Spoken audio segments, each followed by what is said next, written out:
کہ اسے چھوڑنے کو جی نہیں چاہتا، جب تک میں نے سورت ختم نہیں کر لی تب تک میرا نماز ختم کرنے کو جی نہیں چاہا۔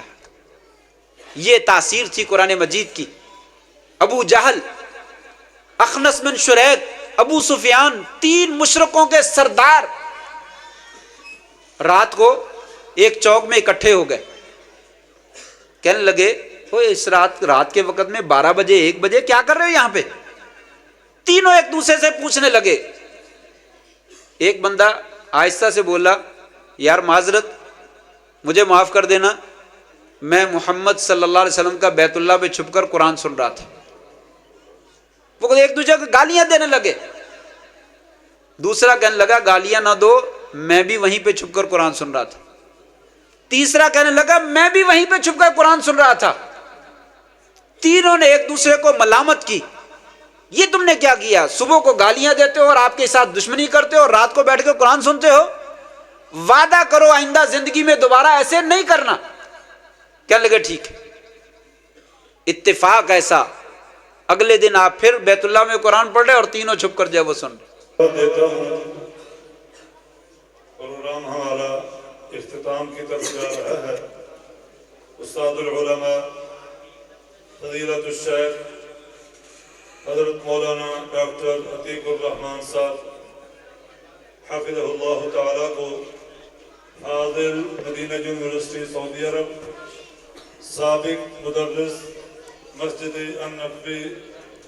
نبوی مدینہ شریف، اور انشاءاللہ وہ آخری خطاب فرمائیں گے، اس کے بعد دعا ہوگی، پھر آپ کے لیے کھانے کا۔ ونعوذ باللہ من شرور انفسنا ومن سیئات اعمالنا، من يهده الله فلا مضل له ومن يضلله فلا هادي له، واشهد ان لا اله الا الله وحده لا شريك له، واشهد ان محمدا عبده ورسوله۔ اللهم صل على محمد وعلى آل محمد كما صليت على إبراهيم وعلى آل إبراهيم إنك حميد مجيد۔ اللهم بارك على محمد وعلى آل محمد كما باركت على إبراهيم وعلى آل إبراهيم إنك حميد مجيد۔ رب اشرح لي صدري ويسر لي أمري واحلل عقدة من لساني يفقهوا قولي، أما بعد فأعوذ بالله من الشيطان الرجيم۔ لو أنزلنا هذا القرآن على جبل لرأيته خاشعا متصدعا من خشية الله وتلك الأمثال نضربها للناس لعلهم يتفكرون۔ صدق اللہ مولانا العظیم۔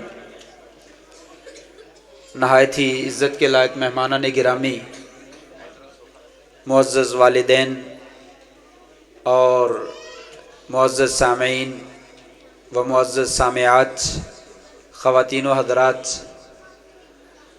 یقیناً یہ بہت ہی بابرکت محفل ہے جس میں ہم نے قرآن مجید زبانی یاد کرنے والے پیارے بچوں کا آخری سبق سنا ہے، اور قرآن کی تلاوتیں سنی اور قرآن کی باتیں سنی ہیں۔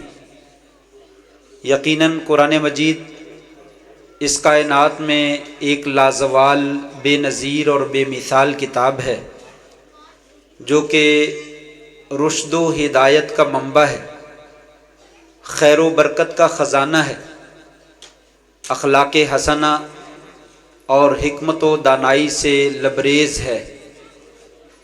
یہ کتاب اپنے ماننے والوں کو اوج ثریا کی بلندیوں تک پہنچا دیتی ہے، اور یہ کتاب اپنے چھوڑنے والوں کو اور پس پس ڈالنے والوں کو زمین کی گہرائیوں میں، پستیوں میں اور ذلتوں میں جو ہے وہ گرا دیتی ہے۔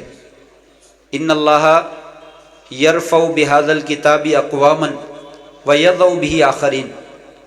اسی کتاب کے ذریعے اللہ تعالیٰ بڑے لوگوں کو بڑی بلندیوں پہ پہنچا دیتے ہیں، اور اسی کتاب کے ذریعے بہت سارے لوگوں کو پستیوں میں جو ہے وہ گرا دیتے ہیں۔ اس لیے اس کتاب کو تھامنا چاہیے، آگے بڑھ کر اس کو لینا چاہیے، اپنے سینے سے لگانا چاہیے۔ یہ کام آپ کے علاقہ میں دارالمکرم للبنات اسلامک سینٹر قاری غلام اللہ صاحب حافظہ اللہ تبارک و تعالی اور ان کے رفقا اور اس مدرسے کی انتظامیہ منتظمین حضرات یہ علم بلند کیے ہوئے ہیں کہ آؤ قرآن کے پیغام کو عام کریں، آئیے ان کے شانہ بشانہ چلیں، ایسے اداروں کو مضبوط کریں، ایسے اداروں کے ساتھ کھڑے ہو جائیں، اپنے بچوں کے ذریعے سے، اپنے مال کے ذریعے سے، اپنے وقت کے ذریعے سے جو ہے وہ تعاون کریں، تاکہ کل قیامت کے دن قرآن مجید کے حامیوں میں ہمارا بھی شمار ہو جائے۔ القرآن حجت لک، قرآن آپ کے لیے دلیل بننے والا ہے، گواہ بننے والا ہے، سفارشی بننے والا ہے۔ القرآن والصیام یشفعان، ابھی رمضان المبارک کا مہینہ آ رہا ہے، قیامت کے دن دونوں گواہ بن جائیں گے، قرآن مجید بھی گواہی دے گا اور روزہ بھی گواہی دے گا۔ فیشفعان، یہ ایسے سفارشی ہیں کہ ان کی سفارش کو رد نہیں کیا جائے گا۔ جس کے حق میں قرآن نے گواہی دے دی، اللہ کے فضل سے اس کا بیڑا جو ہے وہ پار ہو جائے گا۔ لیکن یاد رکھیے، جس کے خلاف قرآن مجید نے گواہی دے دی وہ تباہ ہو جائے گا۔ وہ زمانے میں معزز تھے مسلمان ہو کر، اور ہم خار ہوئے تارک قرآن ہو کر۔ آج قرآن مجید کو تھامنے والے بہت تھوڑے ہیں، بجھتا ہوا ایک چراغ ہے جسے جلانے کی جو ہے وہ کوشش کی جا رہی ہے۔ آئیے اس چراغ کو تھامیں اور اس کی سائیڈوں پہ کھڑے ہو جائیں، ہواؤں سے اور آندھیوں سے، طوفانوں سے اس کی حفاظت کریں اور اس کو جلتا ہوا بنائیں اور اسے جلائیں، وگرنہ یہ بجھتا ہوا جو ہے وہ نظر آ رہا ہے۔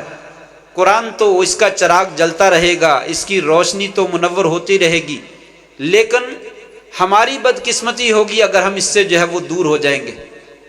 یہ قرآن مجید، اس کا پڑھنا پڑھانا اتنا خیر و برکت کا باعث ہے، اتنا خیر و برکت کا باعث ہے۔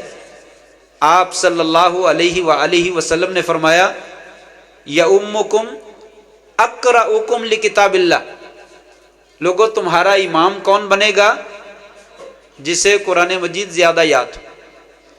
جو قرآن کا صحیح اور زیادہ پڑھنے والا ہے وہی امام بن سکتا ہے۔ اور امام کی حیثیت کیا ہے؟ پیچھے وزیر کھڑا ہے، پیچھے گورنر کھڑا ہے، پیچھے ایم این اے اور ایم پی اے کھڑا ہے، پیچھے جو ہے وزیر اعظم اور صدر جو ہے وہ کھڑا ہے، پیچھے چیف آرمی سٹاف کھڑا ہے، پیچھے جو ہے وہ چیف جسٹس کھڑا ہے، اور اللہ اور اس کا رسول پیغام دیتے ہیں، اے چودھری، اے لمبردار،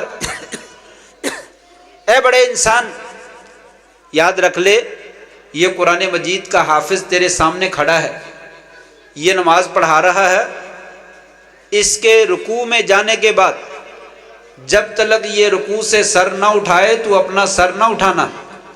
یاد رکھ لے اگر تو نے اس سے پہلے اپنے سر کو اٹھایا تیرے سر کو میں گدھے کا سر بنا دوں گا۔ یہ قرآن مجید پڑھنے والے کا مقام ہے، وہ چھوٹا سا بچہ ہی کیوں نہ ہو۔ بنو سلمہ قبیلے کا ایک چھوٹا سا بچہ، 7 سال کا، 8 سال کا، وہ قرآن مجید کو زیادہ یاد رکھتا تھا۔ جب یہ حدیث سنی، یؤمکم اقرؤکم لکتاب اللہ، تمہارا امام وہ بنے گا جو تمہارا زیادہ قاری ہے۔ قبیلے والوں نے تلاش کیا تو بڑے لوگوں میں سے کوئی زیادہ قرآن مجید یاد کرنے والا نہ تھا۔ تلاش کیا تو یہ بچہ ملا، قوم مجبور ہو گئی، کہتے ہیں کہ مجھے میری قوم نے آگے کیا اور ان کی امامت میں کرواتا رہا 7 سال کی عمر میں، 8 سال کی عمر میں، لوگ میرے پیچھے نمازیں پڑھتے رہے۔ نبی کریم صلی اللہ علیہ وآلہ وسلم سے اور آپ کے صحابہ سے ثابت ہے، آپ کسی جگہ پہ لشکر بھیجنا ہوتا، فوج کو بھیجنا ہوتا، کوئی دستہ روانہ کرتے، ان سے پوچھتے تم میں سے قرآن مجید کس کو یاد ہے؟ اگر کوئی بندہ کہتا مجھے سورہ بقرہ یاد ہے تو آپ صلی اللہ علیہ وسلم فرماتے انت امیرہم، تو ہی اس لشکر کا سربراہ ہے۔ اس کو فوجیوں کا سربراہ بنا دیتے کہ تجھے سورہ بقرہ یاد ہے۔ آج تو ہمارے وزیروں کو، مشیروں کو اور بڑے لوگوں کو سورۃ اخلاص نہیں آتی، کلمے کا تلفظ نہیں آتا، تو پھر مسلمان عزت اور کامیابی اور بڑی اونچائی والی زندگی کیسے بسر کر سکتے ہیں؟ آج ذلت اور پستی ہمارا مقدر اسی وجہ سے بن چکی ہے کہ ہم نے قرآن مجید کو پس پش ڈال دی۔ مسلمان تو ہیں، سربراہ تو ہیں، لیکن سورۃ اخلاص اور سورۃ فاتحہ جو ہے وہ پڑھنی نہیں آتی ہے۔ زندگی میں بھی حافظ قرآن کا مقام ہے، مرنے کے بعد بھی۔ غزوہ احد ہے، دشمنوں نے حملہ کیا، مسلمانوں کو نقصان ہوا، 70 سے زیادہ صحابہ کرام شہید ہو گئے۔ ایک ایک قبر میں 2 3 بندوں کو دفن کیا گیا۔ صحابی بیان فرماتے ہیں جب دفن کرنے لگتے تو نبی کریم صلی اللہ علیہ وسلم صحابہ سے پوچھتے، یہ جو 2 بندے 3 بندے دفن کرنے لگے ہیں، ان میں سے قرآن مجید زیادہ کس کو یاد ہے؟ اشارہ کیا جاتا ہے یا رسول اللہ اس بندے کو یاد ہے۔ آپ فرماتے ہیں قبر میں پہلے اس کو آگے دفن، زندگی میں بھی اسی کو آگے کرو جو قرآن زیادہ یاد رکھتا ہے، اور مرنے کے بعد بھی قبر میں اسے پہلے اتارو جس کو قرآن مجید زیادہ یاد۔ اور ابھی آپ نے شیخ بنیامین عابد صاحب سے تقریر سن رہے تھے، وہ فرما رہے تھے اقرا ورتقی ورتل کما کنت ترتل فی الدنیا فإن منزلتک عند آخر الآیہ التی تقرؤها۔ اے حافظ قرآن، قرآن مجید پڑھتا چلا جا اور جنت کی منزلیں طے کرتا چلا جا، اور تیزی کے ساتھ نہیں پڑھنا، یعلمون تعلمون، ٹھہر ٹھہر کے پڑھ، جیسے تو دنیا میں ٹھہر ٹھہر کے پڑھا کرتا تھا۔ تیرا آخری مقام جنت پہ کہاں پہ ہے؟ جہاں پہ تو سورۃ ناس کی آخری سین کو جو ہے وہ ختم کرے گا۔ یہ جنت میں بھی مقام جو ہے وہ اونچا اللہ تعالیٰ نے عطا فرمایا۔ قرآن مجید بڑی عظیم کتاب ہے، بڑی اہمیت والی کتاب ہے، اسے سینے سے لگانے والے اوج ثریا کی بلندیوں تک پہنچ جاتے ہیں۔ آپ جانتے ہیں قرآن مجید ایک معجزہ ہے۔ معجزہ کا معنی کیا ہوتا ہے؟ عاجز کر دینے والا، عاجز کر دینے والا، جس کی مثال اور جس طرح کا کام کوئی دوسرا نہ کر سکے اسے معجزہ کہتے ہیں۔ کوئی انسان اس طرح کا کام کر ہی نہ سکے۔ اللہ تعالیٰ نے قرآن مجید میں مختلف صورتوں کے شروع میں حروف تہجی کی شکل میں حروف مقطعات رکھے ہیں، جنہیں لوگوں نے لوح قرآنی بنا لیا ہے۔ الف لام میم، الف لام را، الف لام میم صاد، یاسین، طٰہٰ، تاسین، تاسین میم، یہ جو حروف تہجی ہیں، یہ جن کو حروف مقطعات کہتے ہیں اللہ تعالیٰ نے ان صورتوں کو شروع میں یہ الفاظ کیوں رکھے ہیں؟ مختلف قسم کے معنی بیان کیے گئے، ان میں جو سب سے زیادہ مناسب اس کی وضاحت کی گئی ہے وہ یہ ہے کہ اللہ تعالیٰ نے عرب لوگوں کو یہ چیلنج کیا۔ وہ لوگ آپ صلی اللہ علیہ وسلم پر اعتراض کرتے تھے کہ آپ نے قرآن مجید خود بنا لیا، یہ اللہ تعالیٰ کی کتاب نہیں ہے، آپ خود بنا کے لاتے ہیں۔ جب آپ فرماتے میں تو ان پڑھ ہوں، تو وہ کہتے آپ کا کوئی پیچھے ساتھی ہے، وہ بنا بنا کر آپ کو دیتا ہے۔ کبھی وہ کہتے یہ شاعر کا کلام ہے، کبھی کہتے یہ کاہن کا کلام ہے، کبھی کہتے یہ نجومی کا کلام ہے، مختلف قسم کی باتیں کرتے۔ اللہ تبارک و تعالیٰ نے کہا الف لام میم، الف لام میم صاد، الف لام را، تاسین، تاسین میم۔ اے عرب والو، تم پوری دنیا کو گونگا سمجھتے ہو، تمہیں اپنی عربی زبان کے اوپر ناز ہے، فخر کرتے ہو کہ ہماری جیسی زبان کوئی بول نہیں سکتا۔ عربی لغت فصاحت و بلاغت سے بھرپور ہے، اس کے دیوان اور اس کے اشعار بہت سارے ہیں، اور بڑا خوبصورت کلام ہے، جس کی بنا پر عرب کے لوگ باقی دنیا کو اجمی کہتے ہیں۔ اجمی کا معنی گونگے۔ وہ کہتے ہیں بولنا تو ہمیں آتا ہے، دوسرے ملکوں کو بولنا نہیں آتا، پاکستانیوں کو، ہندوستانیوں کو، امریکیوں کو، جتنی بھی دنیا کے لوگ ہیں کسی کو بولنا نہیں آتا، ہمیں بولنا آتا ہے۔ تو اللہ تعالیٰ نے کہا تمہیں اپنی زبان کے اوپر ناز ہے، اے عرب، یہ قرآن مجید میں نے عربی زبان میں نازل کیا، اور وہی حروف تہجی جس کے ذریعے سے تم عربی بولتے ہو اسی سے قرآن بنایا ہے. الف لام را، الف لام میم، اس سے بنایا ہے. اگر تم یہ دیکھتے ہو کہ یہ قرآن مجید کسی انسان کا بنایا ہوا ہے، لاؤ اس طرح کا قرآن مجید بنا کر لاؤ. اس میں تمہارے حروف تہجی کے علاوہ کوئی نیا حرف نہیں ہے، وہی حروف تہجی ہیں.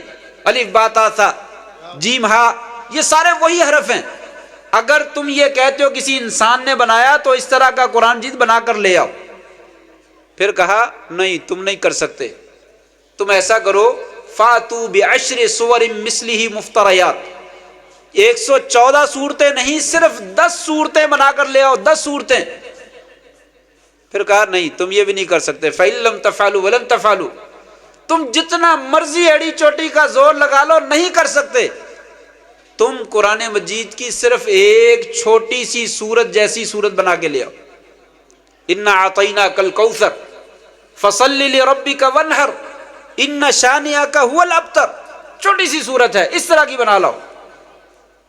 عرب کے سارے فصیح و بلیغ، فصاحت و بلاغت اور زبان دانی کے ماہر عاجز آ گئے اور اس طرح کی ایک سورت بھی پیش نہ کر سکے.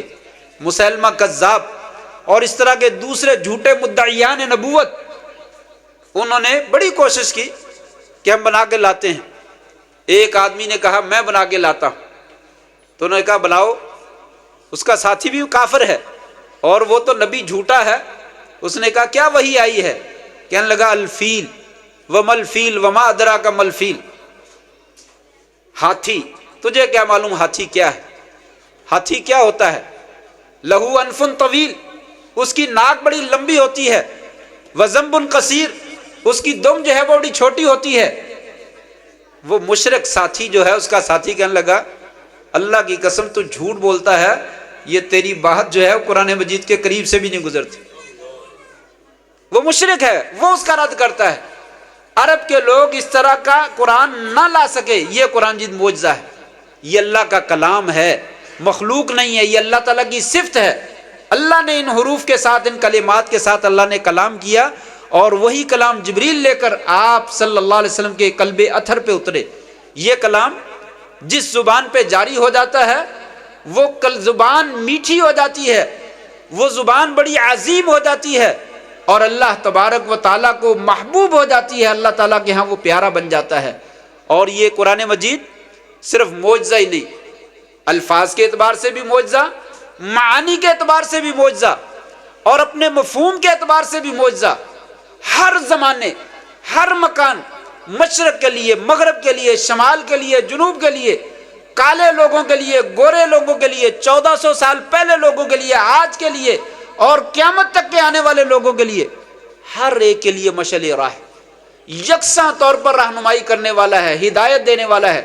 بس شرط یہ ہے کوئی پڑھنے والا، اور یہ بڑی تاثیر رکھتا ہے. آپ دیکھتے ہیں قرآن مجید انسان پڑھتا ہے اچھی آواز میں تو دل مائل ہوتا چلا جاتا ہے، انسان سنتا ہی چلا جاتا ہے اور بے اختیار اس کے اوپر سمجھ نہیں آتی، لیکن دل جو ہے وہ ڈرنا شروع کر دیتا ہے، رونگٹے کھڑے ہونا شروع ہو جاتے ہیں. اور یہ کیفیت صحابہ کرام کے اوپر بھی بڑی طاری ہوتی تھی. آج ہم میں تھوڑی سی بہت کم ہے، صحابہ کرام کے اوپر بہت زیادہ طاری ہوتی تھی. نبی کریم صلی اللہ علیہ وسلم، مشرکین ابھی شرک کر رہے ہیں، بیت اللہ میں کھڑے قرآن مجید کی تلاوت کر رہے ہیں. والطور وکتاب مستور فی رق منشور، یہ آیتیں پڑھ رہے تھے. ایک مشرک جبیر ابن مطعم رضی اللہ تعالیٰ عنہ بعد میں مسلمان ہو گئے، اس وقت ابھی مسلمان نہیں ہوئے تھے. وہ کہنے لگے میں قریب سے گزرا، میرے کانوں میں ایک آیت پڑی، ایک آیت، ام خلقوا من غیر شیء ام هم الخالقون، یہ آیت پڑی. کہنے لگے کاد قلبی ان یطیر، قریب تھا کہ میرا سینہ شک ہو جائے گا اور میرا دل باہر نکل آئے گا اور دل جو ہے وہ فضا میں پرندے کی طرح اڑ کر کہیں دور چلا جائے گا. کیوں؟ مجھے ایسے محسوس ہوا یہ رب کے قرآن نے کیا کہہ دیا. ایک آیت جو ہے وہ زندگی کی کایا پلٹنے کے لیے جو ہے وہ کافی ہو رہی ہے. ایک آیت. آپ نے کیا کہا؟ اللہ تعالیٰ نے کیا فرمایا؟ اے مشرکین مکہ، تم بت بناتے ہو اپنے ہاتھ کے ساتھ، ستو کا بت بنا لیتے تھے، سفر میں جاتے ستو کی مورتی بنا لیتے، اس کی پوجا کرتے، اس کے سامنے سجدہ ریز ہوتے، اس سے دعائیں مانگتے۔ اللہ تعالیٰ فرماتے تمہاری عقل کہاں چلی گی؟ تم پاگل ہو، مجنون اور دیوانے ہو، تمہیں میں نے عقل نہیں عطا کی؟ ہائے افسوس، کتنے افسوس کے ساتھ یہ مجھے بات کہنا پڑتی ہے۔ آج انسان نے اس عقل کو استعمال کیا، یہ کیمرہ، یہ موبائل، یہ ہوائی جہاز، یہ دنیا ایک کالونی، ایک محلہ بنا دیا۔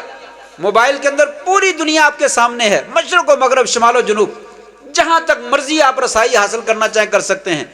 چاند کی بلندیوں تک اور آسمان کی بلندیوں تک انسان پہنچنے کی کوشش جو ہے وہ کر رہا ہے، لیکن رب کہاں ملتا ہے؟ کسی کو درخت کے اندر، کسی کو مٹی کی ڈھیری کے اندر، کسی کو کسی جگہ کے اندر۔ اللہ تعالیٰ فرماتے ہیں ہائے افسوس تمہارے اوپر، لوگوں عقل کو جہاں پہ استعمال کرنا تھا وہاں کیا نہیں، اور جہاں پہ نہیں کرنا تھا وہاں پہ کر لیا، ایٹم بنا لیا، دنیا کو تباہ و برباد کرنے کے اوپر لگ گئے، لیکن اپنے مالک کو نہ پہچان سکے۔ او تیرا مالک، اپنے ذات کے اوپر، وجود کے اوپر غور کر۔ پانی کا ایک حقیر قطرہ، اس کے ذریعے سے تجھے جمع ہوا خون کیسے بنا دیا، جمے ہوئے خون کو لوتھڑا اور گوشت کا ٹکڑا کیسے بنا دیا، اور گوشت کے ٹکڑے کو پھر اس کے اندر نالیاں اور اس کے اندر ہڈیاں کیسے پیوست کر دی، اور خون کی نالیاں چلا دی، دماغ کی شریانیں چلا دی، آنکھوں کے پیچھے بریک وینے لگا دی، دل کے اندر جو ہے وہ وال لگا دیے، کیا کیا خوبصورت کرشمہ جو ہے وہ اللہ تعالیٰ نے دکھا دیا۔ کبھی سوچا ہے؟ یہاں سے تھوڑی سی وہ وین کو پریس کر دیتا ہے، ایک وین پریس ہو جاتی ہے، یہ ہاتھ جو ہے وہ جواب دے جاتا ہے، اٹھتا ہی نہیں اوپر کو، نیچے لٹک جاتا ہے۔ ادھر سے ایک وین پریس ہوتی ہے، یہ زبان بولنے والی جواب دے جاتی ہے، اس کی زبان اس کا ساتھ نہیں دیتی، نہیں سمجھ آتی یہ کس نے بنایا ہے؟ دنیا کی سائنس حیران ہے ابھی تک، دماغ کے تمام اعضاء کے اس کے ہر حصے تک وہ پہنچ نہیں سکی۔ اللہ تعالیٰ فرماتے ہیں لوگوں قرآن پڑھو، تمہیں پتا چلے کہ رب تمہارا کون ہے، تمہارا مشکل کشا کون ہے، تمہارا حاجت روا کون ہے، تمہیں پالنے والا کون ہے، تمہیں رزق دینے والا کون ہے۔ تم سجدے کس کے کرتے ہو؟ مرغی دانا ہمارا کھائے اور انڈا پڑوسیوں کے گھر میں جا کر دے، ہم اسے جوتا پکڑ کر سر پہ مارتے ہیں، تجھے شرم نہیں آتی؟ دانا میرا کھاتی ہے اور سجدہ اور انڈا جو ہے وہ دینے کی باری آتی پڑوسیوں کے گھر میں جا کے دیتی تھی۔ انسان تجھے کیا ہو گیا؟ رزق تو خرب کا کھاتا ہے، یہ سانس کون دیتا ہے؟ وَنَحْنُ أَقْرَبُ إِلَيْهِ مِنْ حَبْلِ الْوَرِيدِ، مریض ہسپتال میں تڑفتا ہے، ڈاکٹر، حکیم، مریض کا والد، مریض کی والدہ، بیٹا، بھائی پانی کا چمچ لے کر اس کے منہ میں انڈیلتے ہیں، پانی ادھر سے باہر چلا جاتا ہے، ادھر سے باہر چلا جاتا، اندر نہیں جاتا۔ وہ کون ہے جس نے پانی کو روک دیا؟ یہ کہا نحنو اقرب الیہ من حبل الورید، لوگوں ہم شیرک سے بھی زیادہ نزدیک ہیں، میری ذات آسمانوں کے اوپر ہے، ساتوں آسمانوں کے اوپر، سدرۃ المنتہا کے اوپر، عرش کے اوپر مستوی ہوں، لیکن تمہاری شیرک سے بھی زیادہ نزدیک ہوں۔ میں یہاں سے سانس آنے دوں تو میری مرضی، روک دوں تو میری مرضی۔ کوئی مائی کا لال میرے روکے ہوئے سانس کو جاری کر سکتا ہے تو کر کے دکھائے، نہیں کر سکے گا۔ یہی بات جبیر ابن مطعم کہتے ہیں، میں بیت اللہ کے قریب سے گزرا تو آپ یہ آیت پڑھ رہے تھے، ام خلقوا من غیر شیء ام هم الخالقون۔ او مشرکین، ستو کا بت بنا کر تم ستو کی پوجا کرتے ہو، تمہاری عقل کہاں چلی گئی؟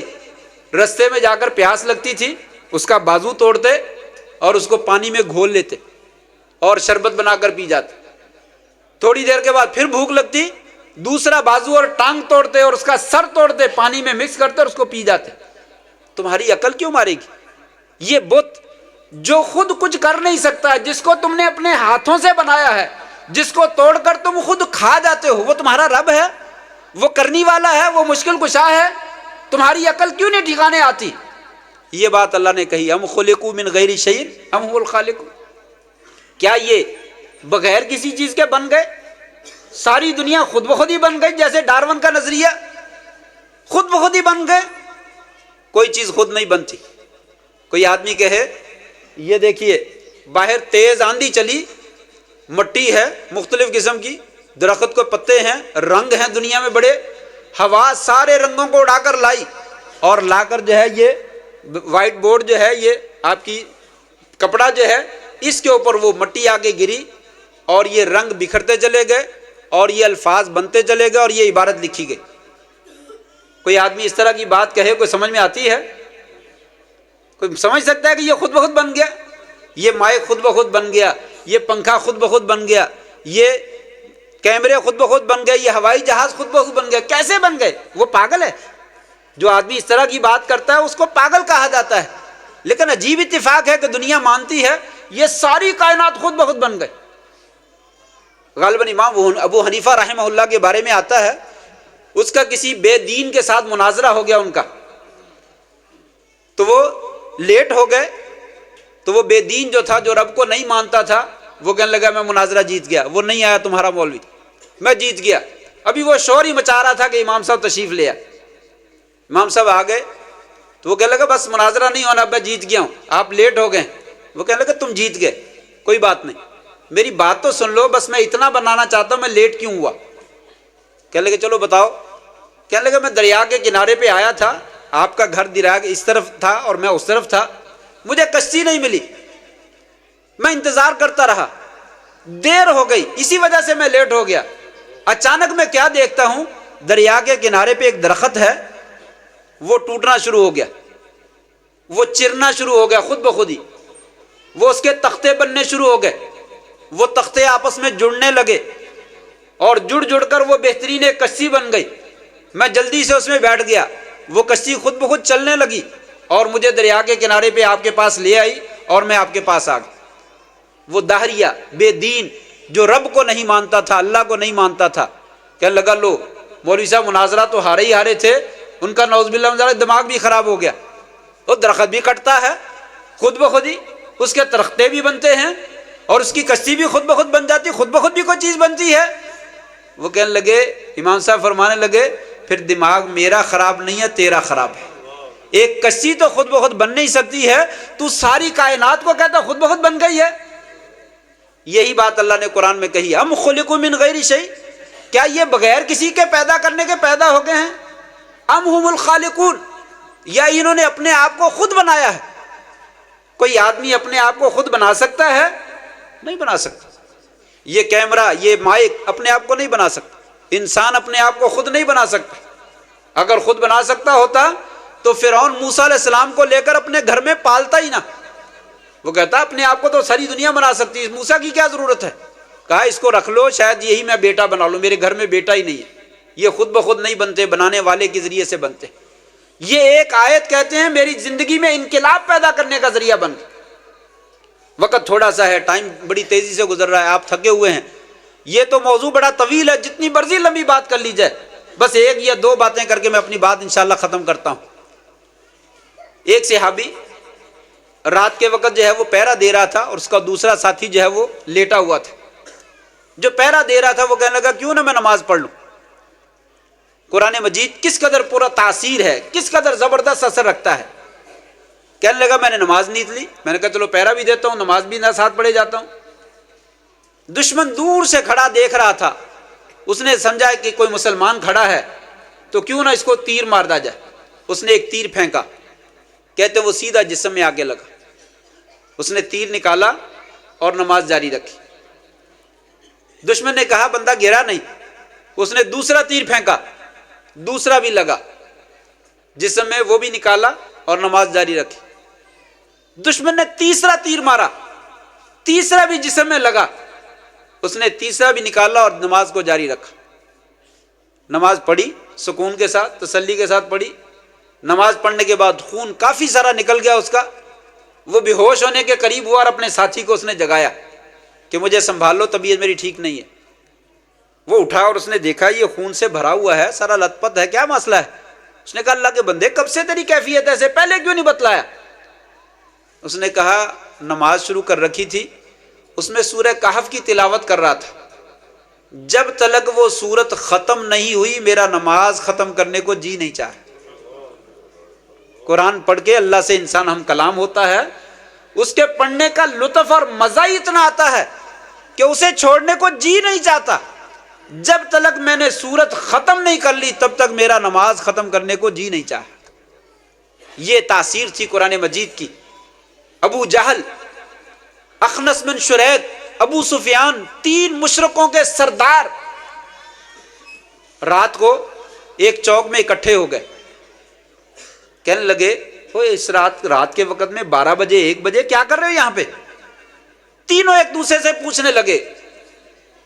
ایک بندہ آہستہ سے بولا، یار معذرت، مجھے معاف کر دینا، میں محمد صلی اللہ علیہ وسلم کا بیت اللہ پہ چھپ کر قرآن سن رہا تھا۔ وہ ایک دوسرے کو گالیاں دینے لگے۔ دوسرا کہنے لگا گالیاں نہ دو، میں بھی وہیں پہ چھپ کر قرآن سن رہا تھا۔ تیسرا کہنے لگا میں بھی وہیں پہ چھپ کر قرآن سن رہا تھا۔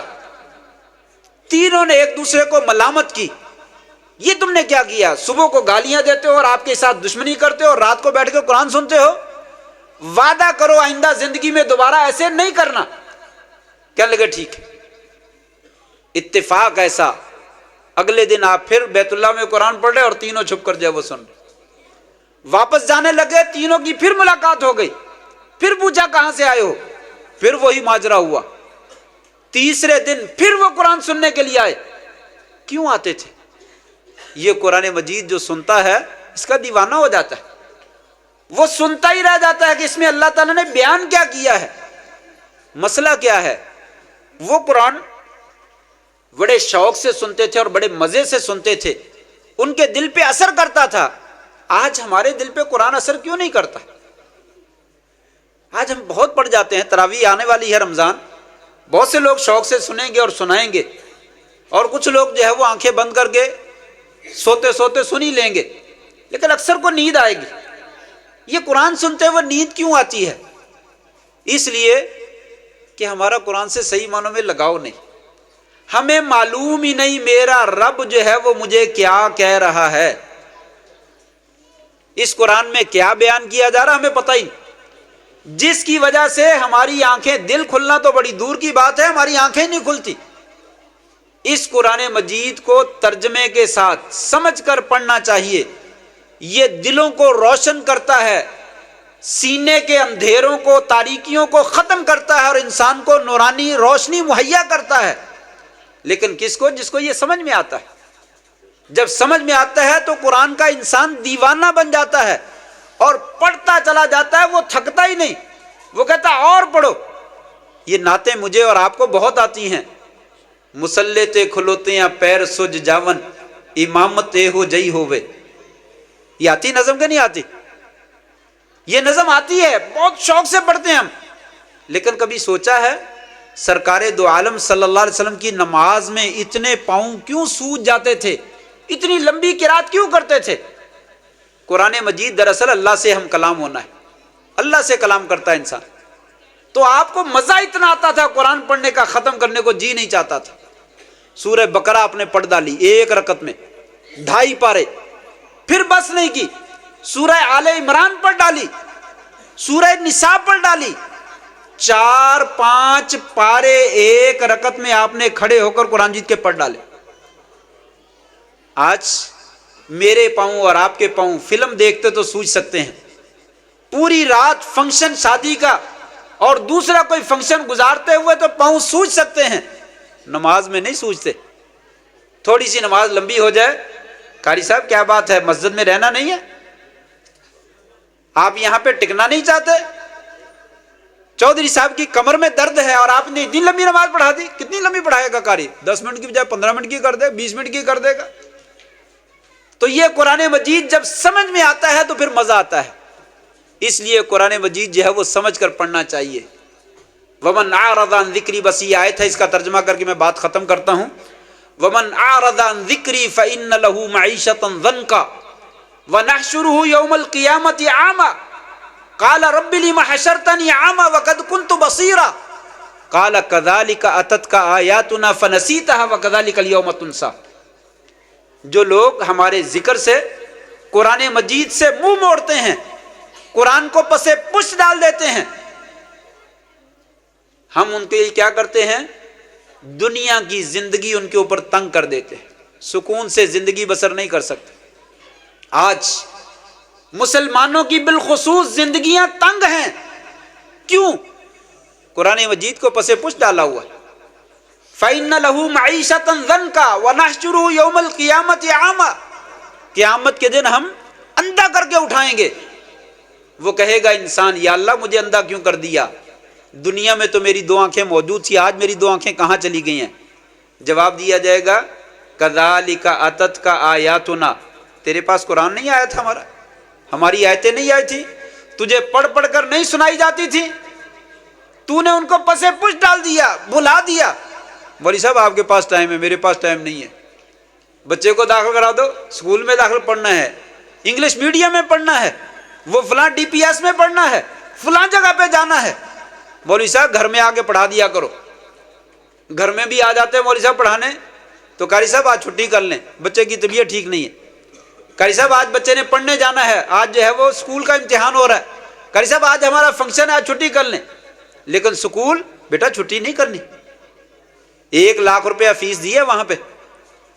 اگر بیمار ہو جائے تو فون کرتا ہے بیٹے کا ہوم ورک کیا ہے. قرآن مجید کو پسے پش ڈالا ہوا ہے. کہا جس طریقے سے دنیا میں تو نے قرآن کو بھلا دیا، جاؤ آج کے دن ہم نے بھی تمہیں بلا دیا. آج قرآن مجید کے ساتھ تعلق جوڑنے والے ہیں کون؟ کتنے لوگ ہیں؟ سروے کرنے والوں نے بتلایا 95% یا 90% ایسے لوگ ہیں جن کو بالکل قرآن مجید پڑھنا ہی نہیں آتا.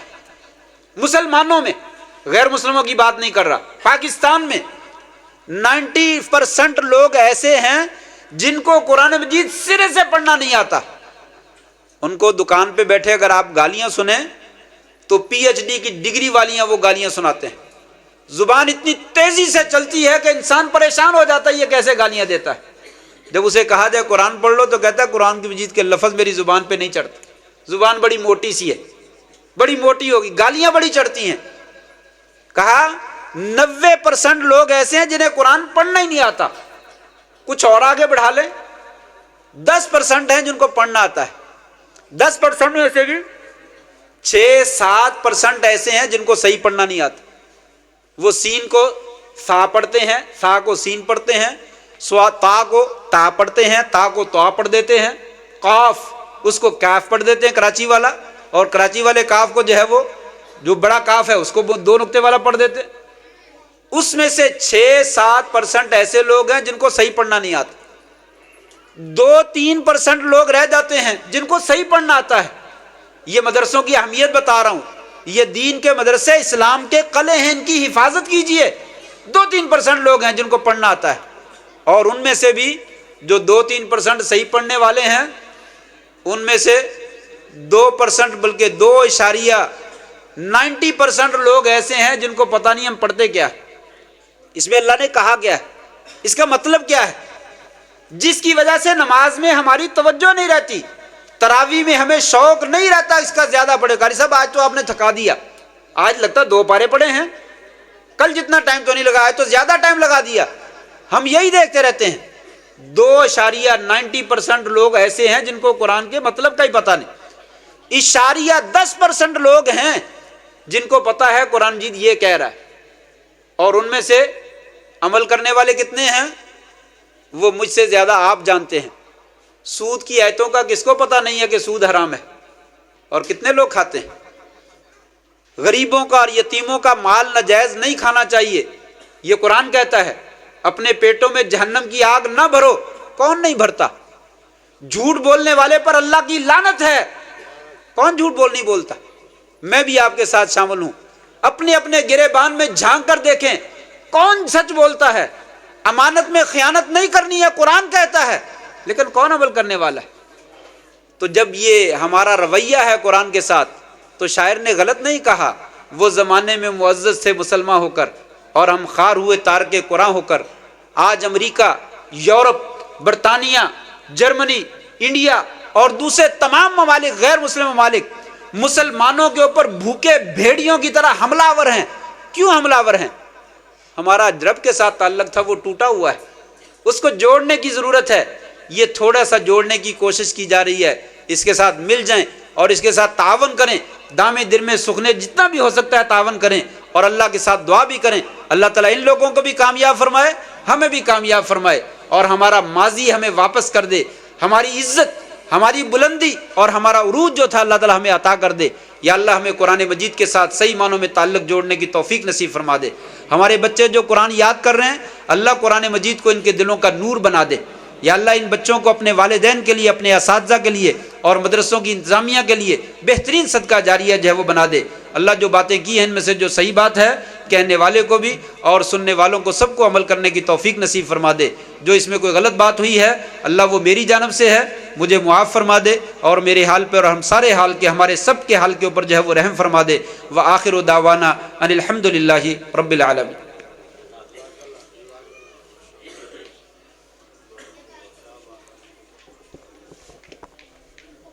تو وہ طبیعت سب سے زیادہ دباؤ کی اثر انداز ہے۔ میں بھول جاتا ہوں، بہت سارے نام بھول جاتا ہوں، آپ نے خصوصی دعا کرنی ہے اللہ مجھے صحت دے۔ دوسری بات ہمارے ادارے میں، ادارے کے ساتھ بہت زیادہ محبت کرنے والے ایک خاتون جو کہ اس دنیا سے جا چکی ہے، ان کے شوہر تھے عاشق صاحب، ان کی بیٹی سدرا اور دوسری بہت ہی اچھی بچیاں، بہت ہی محنت سے پڑھنے والے لائق بچیاں، ان کی والدہ محترمہ کے لیے بھی دعا کرنی ہے اللہ ان کی قبر کو جنت کے باغوں میں سے باغ بنائے۔ میں ملتمس ہوں محترم جناب ڈاکٹر عتیق الرحمان صاحب سے دعا فرما دیں۔ اللہ آپ کو جزائے خیر دے۔ ڈاکٹر عتیق الرحمان صاحب کئی سال الحمدللہ مسجد نبوی میں بطور استاد مدرس رہ کر درس دے کر پاکستان میں تشریف لائے ہیں۔ یا رب لک الحمد کما ینبغی لجلال وجہک وعظیم سلطانک، اللہم صلی علی محمد وعلی آل محمد کما صلیت علی ابراہیم وعلی آل ابراہیم انک حمید مجید، اللہم بارک علی محمد وعلی آل محمد کما بارکت علی ابراہیم وعلی آل ابراہیم انک حمید مجید۔ ربنا ظلمنا انفسنا وإن لم تغفر لنا وترحمنا لنكونن من الخاسرین، ربنا لا تزغ قلوبنا بعد إذ هديتنا وهب لنا من لدنك رحمة إنك أنت الوهاب۔ يا قاضي الحاجات اقض حاجاتنا وحاجات المسلمين، يا شافي الأمراض اشف مرضانا ومرضى المسلمين، اللهم ذهب الباس رب الناس واشف أنت الشافي لا شفاء إلا شفاؤك شفاء لا يغادر سقما، اللهم إنا نسألك من الخير كله عاجله وعاجله ما علمنا منه وما لم نعلم، ونعوذ بك من الشر كله عاجله وآجله ما علمنا منه وما لم نعلم، اللهم أصلح لنا ديننا الذي هو عصمة أمرنا، وأصلح لنا دنيانا التي فيها معاشنا، وأصلح لنا آخرتنا التي إليها معادنا، واجعل الحياة زيادة لنا في كل خير، واجعل الموت راحة لنا من كل شر، اللهم رحمتك نرجو فلا تكلنا إلى أنفسنا طرفة عين، وأصلح لنا شأننا كله لا إله إلا أنت، اللهم إنا نسألك علما نافعا وعملا متقبلا ورزقا حلالا واسعا طيبا، اللهم اجعل القرآن العظيم ربيع قلوبنا، اللهم اجعل القرآن العظيم ربيع قلوبنا ونور صدورنا وجلاء أحزاننا وذهاب همومنا وغمومنا، اللهم طهر قلوبنا من النفاق وأعمالنا من الرياء وألسنتنا من الكذب وأعيننا من الخيانة، إنك تعلم خائنة الأعين وما تخفي الصدور، اللهم انصر الإسلام والمسلمين، اللهم أعز الإسلام والمسلمين، اللهم أذل الشرك والمشركين ودمر أعداء الدين، اللهم انصر المسلمين المستضعفين في غزة، اللهم انصر المسلمين المستضعفين في فلسطين، اللهم انصر المسلمين المستضعفين في كشمير، اللهم انصرهم نصرا مؤزرا، اللهم انصرهم نصرا عزيزا، اللهم أهلك اليهود والنصارى والمجوس ومن شايعهم، اللهم أهلكهم وزلزلهم، اللهم شتت شملهم ومزق جمعهم، اللهم خرب بنيانهم ودمر ديارهم وأنزل بهم بأسك الذي لا ترده عن القوم المجرمين، اللهم انصرنا ولا تنصر علينا، اللهم أعزنا ولا تذلنا، اللهم أكرمنا ولا تهنا، اللهم زدنا ولا تنقصنا، مولا کریم جہاں کہیں بھی مظلوم مسلمان ہیں اللہ ان کی مدد فرما، کشمیر میں، فلسطین میں، غزہ میں یا اللہ دوسری جگہوں پہ جہاں بھی مسلمانوں پہ ظلم کیا جا رہا ان کی حفاظت فرما، اللہ ظالموں کو نیست و نابود فرما، اللہ ظالموں کو تباہ و برباد فرما دے، اللہ جو تیرے بھی دشمن ہیں، تیرے دین کے دشمن ہیں، مسلمانوں کے دشمن ہیں، ان کے شر سے امت مسلمہ کو محفوظ فرما، اللہ کشمیری مسلمانوں کی حفاظت فرما، فلسطینی مسلمانوں کی حفاظت فرما، اور جہاں کہیں مظلوم مسلمان ہیں ان کی مدد فرما، مولا کریم ہم میں جو بیمار ہیں ان کو شفائے کامل عاجلہ عطا فرما، بلڈ پریشر کے، شوگر کے اور ہارٹ پیشنٹ کے اور فالج زدہ ہیں، مولا کریم جس طرح کی بھی بیماری ہے، ہمارے بزرگ ہیں، نوجوان ہیں، بیٹے ہیں، بیٹیاں ہیں، مائیں ہیں، بہنیں ہیں، اللہ سب بیماروں کو شفائے کامل عاجلہ عطا فرما، ہسپتالوں میں ہیں، گھروں میں ہیں، یہاں پہ موجود ہیں، ہمارے موجود نہیں ہیں، دوسری جگہ پہ ہیں، اللہ جنہوں نے دعا کے لیے کہا، جنہوں نے نہیں کہا، سب بیماروں کو شفائے کامل عاجلہ عطا فرما، اللہ جن بچوں نے قرآن مجید یاد کیا ہے ان کو یاد رکھنے کی توفیق نصیب فرما، ان کو پڑھ کر عمل کرنے کی توفیق نصیب فرما، اللہ ان کو اسلام کے بہترین مجاہد اور مبلغ اور خطیب بنا، اسلام کے داعی بنا، مولا کریم ان کو اپنے والدین کے لیے، اپنے اساتذہ کے لیے، اپنے ادارے کے لیے بہترین صدقہ جاریہ بنا دے، یا اللہ جن والدین نے اپنے بچوں کو تیرے دین کے لیے وقف کیا ان کی محنتوں کو قبول فرما، ان کے رزق میں، ان کے مال میں، ان کے دین و دنیا میں برکتیں نصیب فرما، اللہ جن اساتذہ نے محنتیں کر کے بچوں کو تیار کیا، پڑھایا ہے، اللہ ان کی محنتوں کو قبول فرما، یا اللہ وہ تیرے دین کو زندہ کرنے کی کوشش کر رہے ہیں، اللہ ان کے گھروں کو تو آباد فرما دے، ان کی حاجتوں کو، ان کی ضرورتوں کو تو پورا فرما دے، یا اللہ ان کی محنتوں کو قبول فرما لے، ان کے رزق میں، ان کے اہل خانہ میں، ان کے گھر بار میں، دین و دنیا میں برکتیں نصیب فرما، یا اللہ جو لوگ مدرسوں کے ساتھ تعاون کرتے ہیں، ان کے شانہ بشانہ کھڑے ہوتے ہیں، اللہ ان کی محنتوں کو قبول فرما لے، اللہ ان کے رزق میں بھی اور ان کی اولادوں میں برکتیں نصیب فرما دے، اللہ ان کی دنیا بھی بہتر فرما دے، ان کی آخرت بھی بہتر فرما، اللہ یہ دین کے قلعے ہمارے مدارس جو ہیں وہ دین کے محافظ ہیں، اللہ ان کی حفاظت فرما، ان کو رہتی دنیا تک آباد فرما، یا اللہ ان کو رہتی دنیا تک آباد فرما، یا اللہ یہ مدرسے اور یہ مسجدیں یہ تیری نشانیاں ہیں، تیرے نبی کی نشانیاں ہیں، اللہ ہم ان کے ساتھ جڑے ہوئے ہیں، ہمارا ان کے ساتھ جڑنا جو ہے وہ قبول فرما لے، یا اللہ جتنے لوگ بھی دین کے ساتھ تعاون کرتے ہیں ان کا تعاون کرنا جو ہے وہ قبول فرما لے، اللہ ہمارے ملک پاکستان میں اسلام کا، مسلمانوں کا اور دین کا بول بالا فرما، ہمیں نیک اور صالح حکمران نصیب فرما، ہمیں عادل اور صحیح انصاف کرنے والے حکمران جو ہے وہ نصیب فرما، یا اللہ ہمیں بھی ایسے اعمال کی توفیق دے جس کے ذریعے سے ہمارے حکمران جو ہے وہ اچھے بن جائیں، یا اللہ ملک پاکستان اور تمام اسلامی ملکوں کی حفاظت فرما، ربنا آتنا فی الدنیا حسنہ وفی الآخرۃ حسنۃ وقنا عذاب النار، مولا کریم جن بھائیوں نے یہ خوبصورت پروگرام ترتیب دیا ہے ان کی محنتوں کو قبول فرما لے، انہیں دن دگنی رات چوگنی جو ہے وہ ترقی نصیب فرما، ربنا تقبل منا انک انت السمیع العلیم وتب علینا انک انت التواب الرحیم، وصلی اللہ وسلم علی نبینا محمد وعلی آلہ وصحبہ اجمعین برحمتک یا ارحم الراحمین۔ تمام بھائیوں سے گزارش ہے کہ